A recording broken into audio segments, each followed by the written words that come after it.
record. And it says recording. All right, that's good. Let's see. If there's a lot of you on camera, it's really good to see all of you. If for some reason you're having bandwidth issues, just turn your camera off because it's going to be a lot of me just talking for a while. I will try my best to add some pauses and breaks in there for you to ask questions and things like that, okay? All right, so, and if I miss a chat cue or question or something like that, just shout at me. It's entirely possible. There's too many screens to look at in my end, so, and keep track of everything in real time, all right? So sit back, relax, enjoy the ride. I'm gonna go ahead and share my screen. Desktop number 2, here we are, share. Do you guys see that? You know, it's nothing special here. It's just the project 1 brief on sorry, let me turn the sound off on my phone. Let's see. It's the project brief on Canvas. Sorry, I got to get used to saying the word Canvas. All right, so this is called generative lattice. And what you'll see is examples, but we'll start simple, right? So there's several things that we're going to do here. We're going to demonstrate or sort of, develop an understanding of algorithmic thinking. So again, that word algorithm comes back, looking at procedural drawing as a way to begin to dip our toes in the water, so to say. Don't worry, we won't stay in the art world long. We'll start to make these three-dimensionalized, volumize them, spatialize them, and then they'll start to resemble some of those typical architectural components that you typically see for like trusses and space frames and other sort of lattices. So, but we'll start simple and we'll just build complexity on it as we go. All right. We'll begin to try to develop a understanding of relationships, design relationships and associations between geometry of the component and the geometry of the larger system, right? So we're always looking at pieces and the system that they make when they're put together, right? And sometimes it's really easy, right? I mean, if you think about, let's say, a typical masonry wall or something, right? You go, okay, 8 by 16 by 8 block. And I can pretty much guess what that's going to look like when I start to do a typical soldier bond with them, right? You guys know what I'm talking about? Yeah, all right, so, but then sometimes there are non-standard systems and non-standard componentry, and that's what we're really going to explore here with parametric design is the non-standard luxuries that were afforded by digital technologies. So sort of building off of Fordism. So to understand the internal parametric properties of points and curves. So today we'll start talking about points, lines, and curves. Those are the primary ingredients that we're going to use. You guys have used these both analog and digitally, making drawings and making curves that can be swept or extruded or lofted into surface geometries and things like that. So we'll start simple. We'll start with the basic ingredients, points, lines, and curves. Project 2, we'll move into surfaces. So anyway, let's see, develop a computational literacy for key components or key concepts and procedures in computational design that can be applied to many different projects regardless of specific software programs. We'll be talking about parameters, variables, lists, looping and repetition, and data matching, right? So these are things that you probably have encountered if you ever took a programming or scripting course, right? We'll be scripting, just not with writing script. We'll actually be doing visual programming, okay?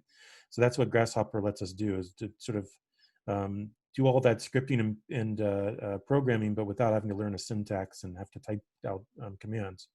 What we can do is basically build a mind map, right, to design our algorithm. And then we plug in the ingredients, we adjust the parameters, and it spits things out at us, right? It's essentially the proposition here. All right. How many of you guys have ever heard of SoloWhit? He was a conceptual artist in the 20th century. Anybody study art at all? SoloWhit? No? Okay, well, super. Well, then we're just going to learn all kinds of things today, aren't we? Anyway, conceptual artist in the 20th century, we'll start by looking at a series of wall drawings that he created. And so that'll be today. Today, this is an example of one. It's very complex drawing made from a very simple set of rules, right? In this case, the only instructions for the drawing is to connect all the architectural points with straight lines, right? So every architectural point connected to every other architectural point. So you can start to see vertexes on the walls here, right? So every sort of edge and vertex, inflection, right, then is a point, and then a line is drawn from every point to every other point in space, right? So it's, again, a very, very simple rule, right? But then repeated over and over again begins to develop a sort of interesting complexity to it, right? It's much more sophisticated than it sounds at first read, right? Okay, so let's see. So we'll talk about the project, and that's what we're doing right now. After we're done today, I'll go ahead and close Zoom, and it'll say processing for about an hour, and then I'll have to upload it to YouTube, which will take about 5 seconds to upload the video, but then it'll take like 20 minutes for it to post-process it into SD. It'll take an extra hour or two to process to HD, but once it's in YouTube, I'll embed it in here, okay? So if you need to refer back. But these project briefs are basically a step-by-step based off of the calendar. So we talk about what's happening today. The lecture slides I'm going to go over for the lecture today on SoloWhit and wall drawings already here in PDF for you to follow along with or to refer to after class. We'll talk about the assignment today here in a bit, right? What to do between now and Monday, 2 drawings. Okay, so that's kind of how this works. So on Monday when we come back, 1st of August, the last day of August, I will be distributing some example graphs for you to open up in Grasshopper, and we'll start to generate some things. We'll talk more about development of lattice system, but we'll do something what I like to call structured play, where we give you something, and your task is really just to sort of goof around with it and produce, just sort of have happy accidents, maybe even break it. But in other words, just sort of learn by just sort of playing around. Okay, so it's actually a thing, structured play. And then the following Wednesday, 2nd of September, we'll start talking more about geometry. So we'll go over things like form, ordering system, grids, lattice trusses, space frames. But I'll have basically, and I think I already have these. Yeah, I already embedded them, in fact. A series of YouTube videos for you to watch that second weekend and follow along with. But it starts with like a basic, here's how to use some Grasshopper, right? And then let's start talking about all the ways that we sort of have to learn how to crawl before we walk, before we run a marathon, right? And so we'll start to generate not just geometry, but like, let's say, ordered lists of numbers using series and range. Then we'll start to create points by plugging in series of numbers as X and Y and Z coordinates. And then we'll start to build off of points and make curves. And then we'll take curves and we'll start building points off of those. And then we'll start connecting different points to each other in order to build bow trusses. And then we'll start to plug in more and more curves in order to create 3-dimensional space frames and trusses, okay? So each of these sort of build on and off of each other, right? So it's a sequence to watch over a long weekend when you have an hour or two a day just to sort of plug in. It actually doesn't take even that long, but okay. So that'll be the next weekend. Again, I'm just sort of following the calendar here. Sorry, it's a lot of scrolling. Sorry about that.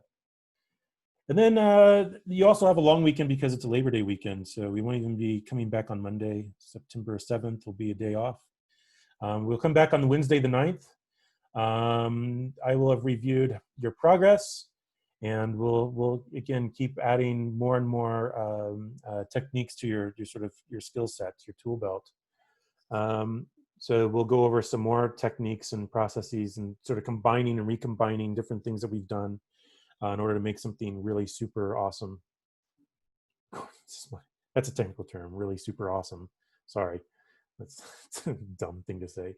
But anyway, again, the whole idea is that you guys are doing stuff outside of class. We're in class, we're applying it, doing cool stuff, and making things, and slowly approaching at around mid-September, we're starting to get something that we can start to produce drawings of, right? So we'll continue development of our final lattice system, as well as working on some protocols for how to extract both rendering and drawings, so that you can, basically overlay and composite the line drawing with a sort of a white clay model, soft shadowed rendering, just add a little bit of tone and 3-dimensionality, make it pop.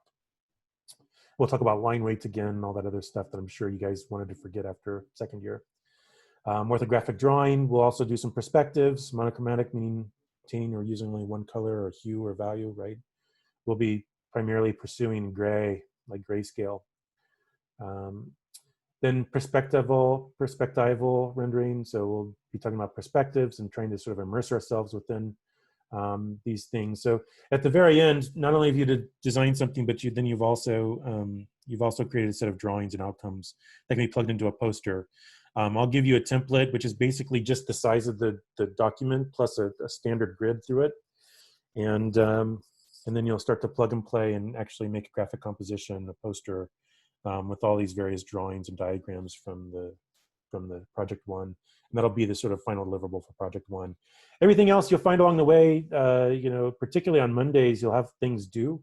And that's just to keep you moving along. I'll always look at those, and that's something that we can always talk about in class to sort of monitor your progress. Okay. So when you see like I had an assignment, that's usually just a means to create a link in the module where it says something was due for today, right? And like here, right? So like for instance, over the weekend on Monday when you come back, you can click on here and then you can basically, they'll let you upload 2 PDFs, right?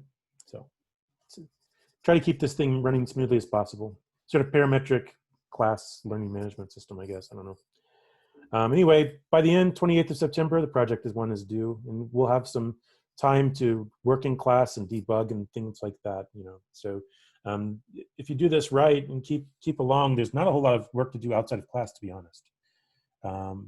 That's not to say you can be lazy, but or you should be lazy, but there's plenty ample opportunity to get things done during class or get the feedback you need during class in order to keep everything moving along nicely and have something really awesome at the end.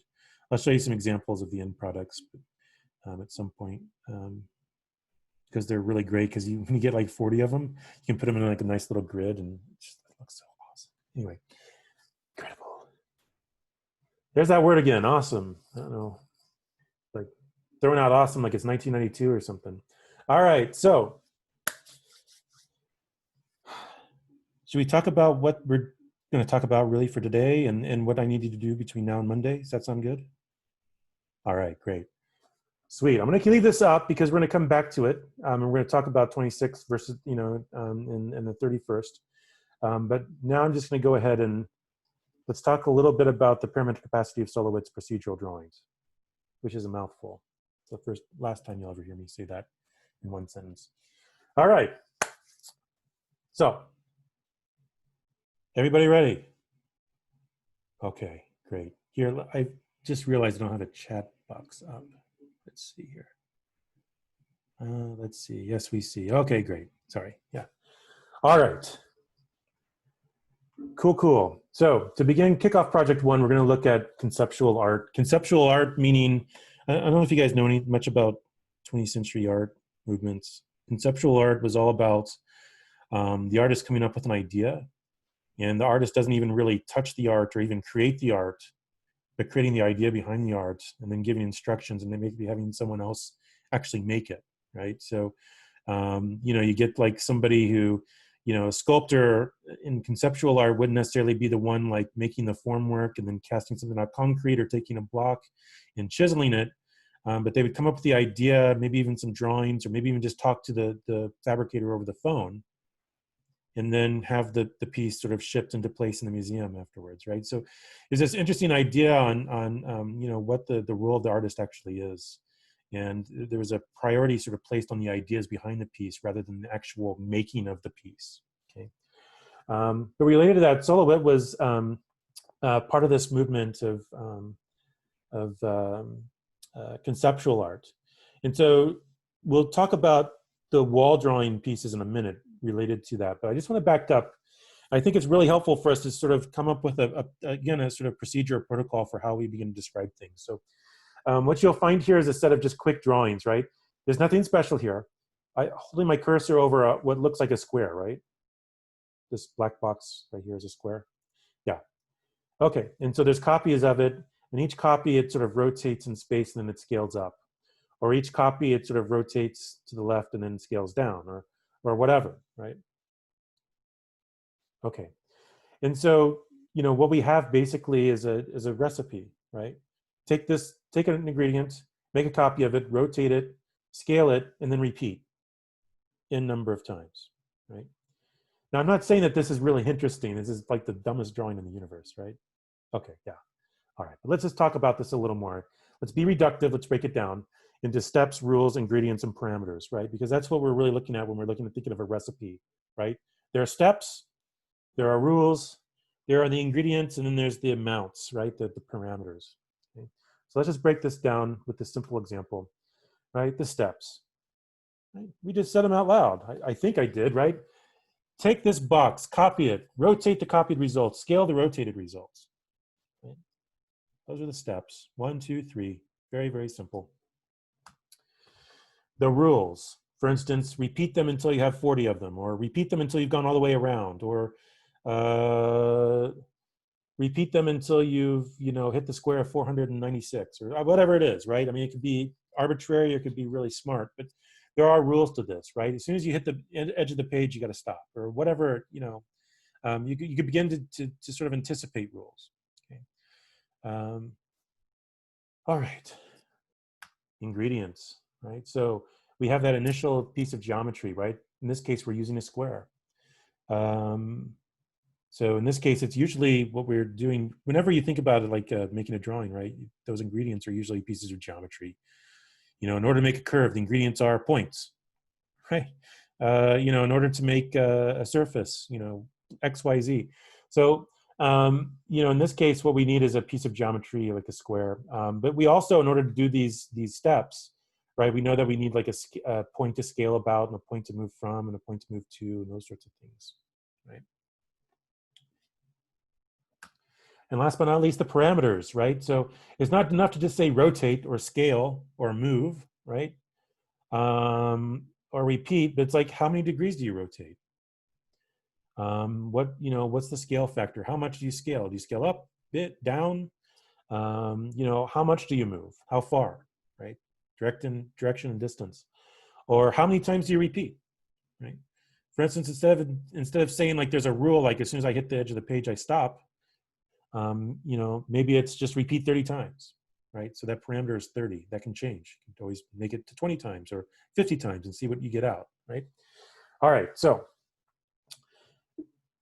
again, this seems really dumb, I think, right? You guys are like, wow, this is like, why did I come to school for this? This is higher ed, Josh, come on. But the idea then is that as you start to manipulate the parameters, right, even small changes can lead to disproportionately large qualitative changes in the results, right? And so, this is simply repeating it more and more times, repeating it and then adding a mirror command. So just adding one step, right? Not 10 steps, just one more step, right? This is a variation on it where you just say, okay, keep moving it over and over and over instead of rotating it around the center point. And then once you get to a certain point, setting a rule, you get to the end of a row, then start another row, right? Okay. And so, again, you can begin to create these sort of emergent effects as you begin to play around with the system. And it's not that you like drew this from scratch. You designed the system that's able to create lots and lots of different results. And you can begin to modify and actually begin to amplify certain effects by manipulating, the parameters, the rules, and the steps. Okay. All right. So if you think about this sort of as the DNA, right? You start to modify a few genes, and you start to get lots of different bugs and organisms out, right? In this case, these almost start to look like that when you get bilateral symmetry when you start to mirror things, okay? But that's one way to think about it, the sort of phenotype and genotype, if you're into biology from way back when, right? Again, the same rules, just switching the ingredient.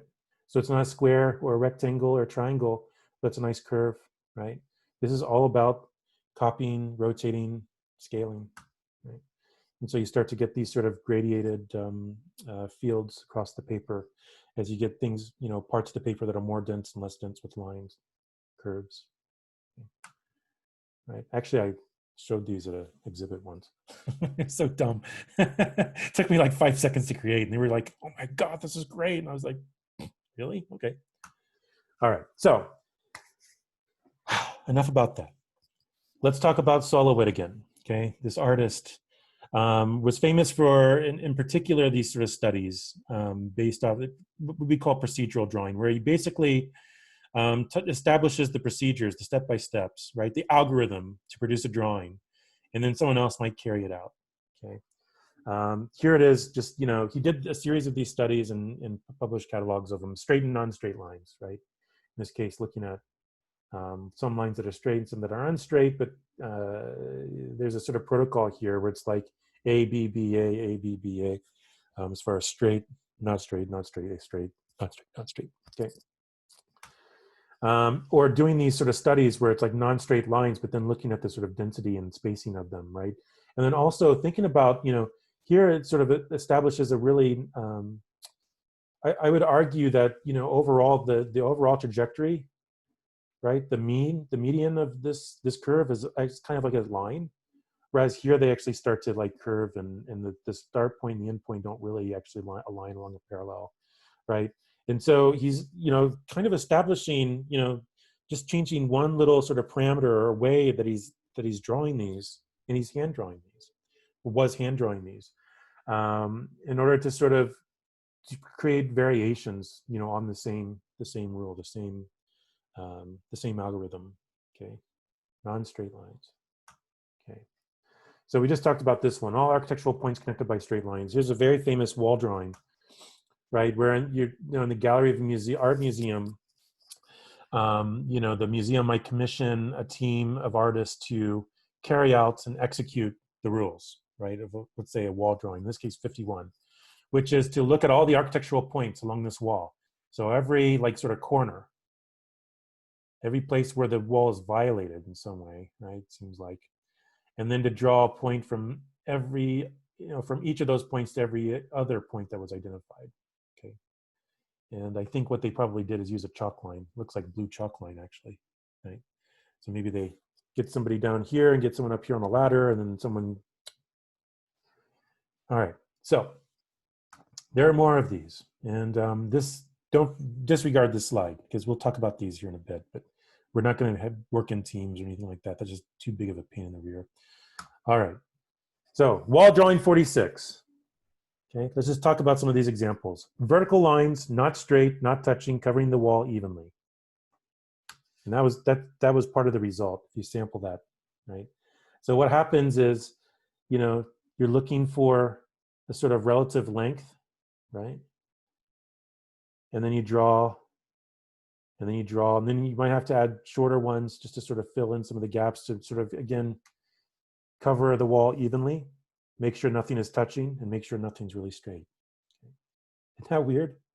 That's pretty cool. It makes like a crazy pattern, especially when it's against the whole wall in the museum. All right. Circles and arcs from the midpoints of four sides. So you take this is just a sampling, so you don't see the edges. But if you think about, like, let's say the top of the wall being here, you find the midpoint, the midpoint, the midpoint, and the midpoint, and then you start to draw arcs from each one, okay? 10,000 lines, about 10 inches long, covering the wall evenly. Right, very simple set of rules, simple ingredients, right? It's like a straight line or a not straight line, right? Do you need a straight edge or do you not need a straight edge? That's it. The repetition is what creates the sort of interest, the complexity, the density, that sort of reminds me of our Project One drawings. Yeah, there you go. Yeah, indeed. All right, 797. He did a whole bunch of these sort of wall drawings, right? We're up to 797 now, so that tells you how many he's done in his lifetime. The first drafter has a black marker and makes an irregular horizontal line near the top of the wall. Step 2, then the second drafter tries to copy it without touching it using a red marker. Step 3, the third drafter does the same using a yellow marker. Step 4, the fourth drafter does the same thing using a blue marker. Then, then the last step, the second drafter followed by the third and fourth copies, the last line drawn until the bottom of the wall is reached. Okay, and so you get something that looks like this. Sort of, someone draws something and then you keep offsetting it with a different author each time, right? In a different color, sort of alternating back and forth between blue, yellow, and red, which are the primary colors, right? Grids and arcs from four corners, which are very similar to the the grids and arcs from midpoints, right? And so you can see a sort of variety of these things, and you can start to understand the overlap. So, you know, what happens again, that the term I used before, I think I used it, you know, sort of emergent effect, right? You know, we start to, in this case, get a moire effect here, right? Where we have two converse arc sets, you know, concentric arc sets intersecting here in the center. We lose the figure of the arcs, and we start to understand and get a different pattern entirely, right? You guys see that, the moire, M-O-I-R-E, moire effect, right? And then, you know, again, just thinking about this, right? The same thing, but with more density, right? And so you can begin to sort of understand he was really doing parametric design without parametric design software. Okay, so I think that's what's interesting about this, and an easy, accessible way for us to get to step into the world of parametric design. All right. 118, on a wall surface, any continuous stretch of wall, using a hard pencil, place 50 points at random. The points should be evenly distributed over the area of the wall, and all of the points should be connected by straight lines. This is a fun one, right? So instead of all architectural points, you just sort of randomly place 50 points, sort of evenly distributed against the wall, and you connect every point to every other point. It becomes this dense network. It looks like, you ever see those sweet drawings where they don't draw the airplane paths, but they let the airplanes draw the path in the sky, and then the result is you don't even have to draw the continents shapes or anything. You just sort of see the positive space filled in with like trajectories of airplanes and things like, you know. So. Same with oceans and ships, right? You start to understand like coastline shapes because of it, particularly around really densely populated ports. So, all right, let's see. I think we're at the end of this. See, I told you it wouldn't be too long today. Not too painful. All right, 130, grids and arcs from four corners. 130, 138. Yeah. All right, so, sorry, I'm just sort of flumming through this. I'm going backwards.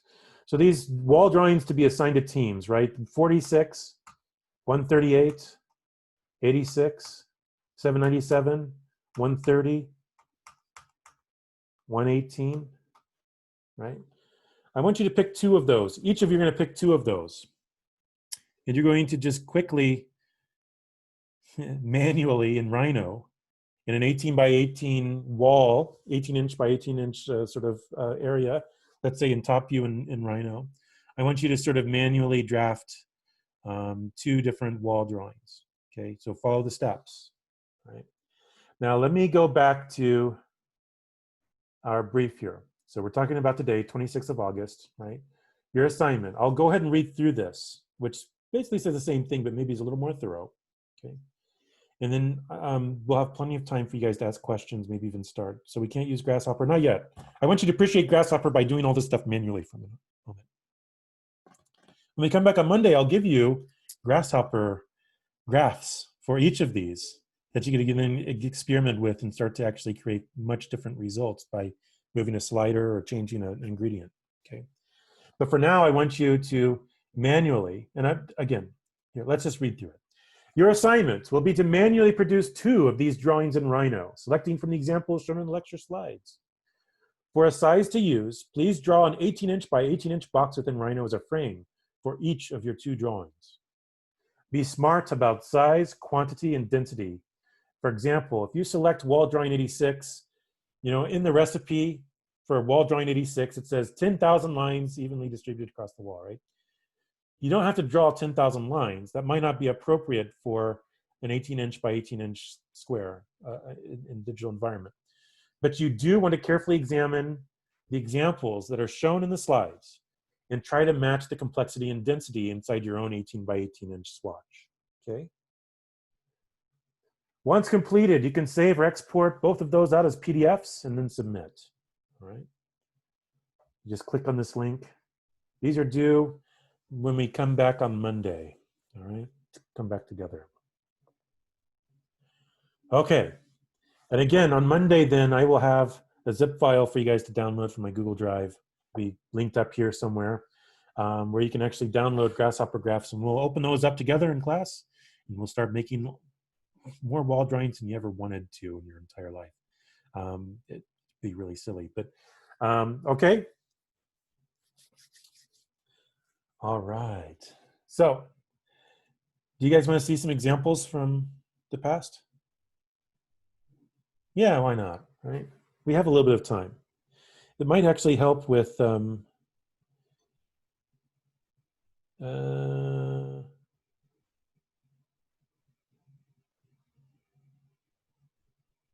let's see. Sorry, I was just looking at the chat. Someone sent me a private message. Then when I replied back to everybody about Bryce Canyon, I was replying back to the person that sent me a private. Okay, that's really annoying. Yes, my background image is Cedar Breaks, not Bryce Canyon, actually. It's a very chilly, very cold, kind of a snowy Memorial Day weekend a couple of years back. Let's see. But back to what's, let's see. Google Drive. There we go.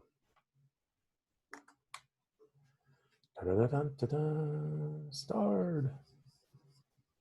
280. You know, I helped out with accreditation a couple years ago, and then it looked like the School of Architecture swallowed up and ate my Google Drive. There's too many things. 367. There we go. All right, let's see what these guys did. Previous component examples, first draft. Why am I not seeing this? Procedural wall drawings. There we go. Yeah. Yeah, I had a good group last year. Why not? I can't remember. Try to find some of the better ones here.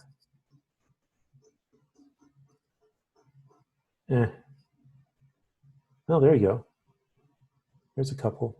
Kind of boring. This one, probably too small. Yeah, not. See, this isn't very dense, in my opinion. Like, that should have been more dense.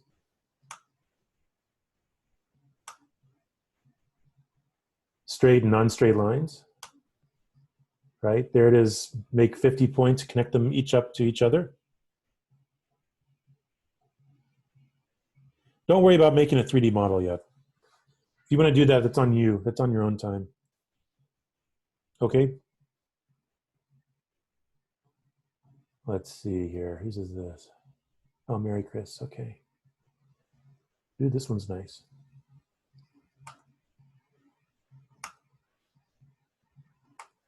There's a lot of repetition here. There was only a few that I actually gave them, right? So.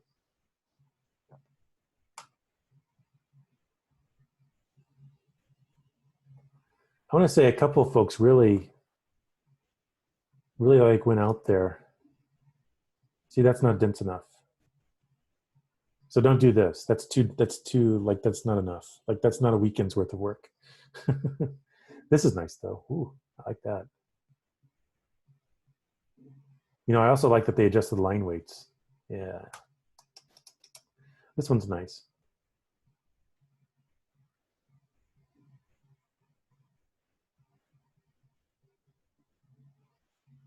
Okay. So you start to see these things over and over again. Again, it's kind of a pain to do this manually when you have that much repetition. Although it's easier to do it digitally than it is to do it by hand, as you guys all know. I'm not going to like make you buy Bristol paper or anything like that. That's where you, yeah, okay. Yeah. Don't at me. Alberto, yeah, that's right. Export both 1818 on a single PDF. You can either have one single PDF that's like 2 pages, or just 2 different PDFs. I'm not going to be too harsh about that, Julian. It's a good question. Magenta. There we go. All right. Violet. Yeah, just try to keep the line work black. Yeah. Last thing I want to do is notice the color as opposed to. Have to zoom in on this one. It's an interesting effect that emerges here.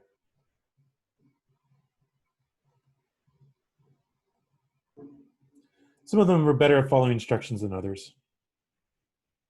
For just like in the syllabus, right? So last name, first name. This is project 1 something, or was that for studio? Did I have a name convention? First name and last name, please. That way I can know whose is whose. Whoa, tight.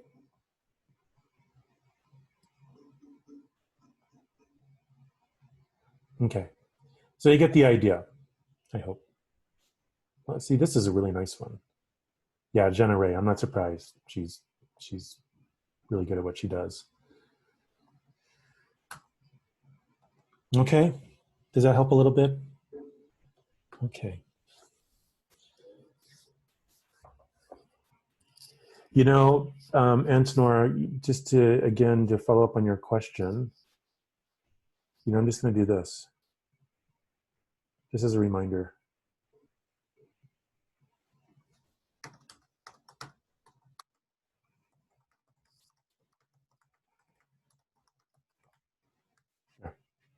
Use last name and first name for file name. Boom. Good call. Okay.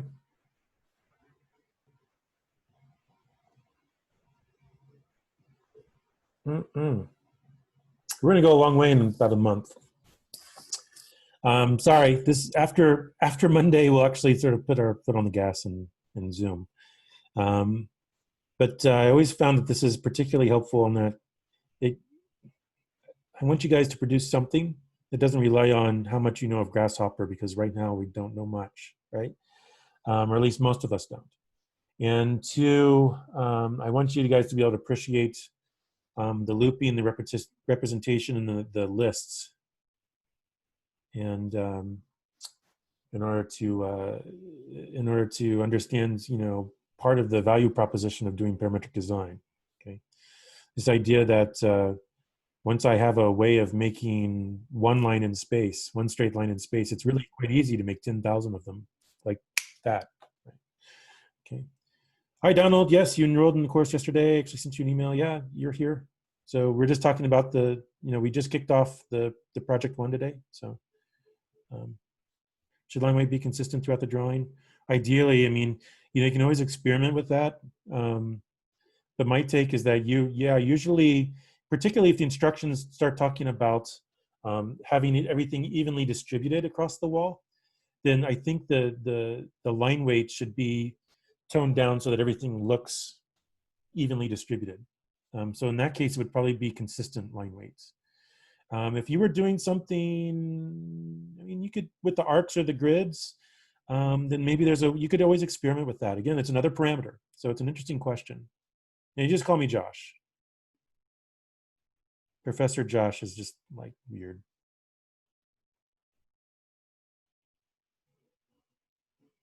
Yes, I'm sure. Thank you. Don't call me professor. I work for a living. Come on.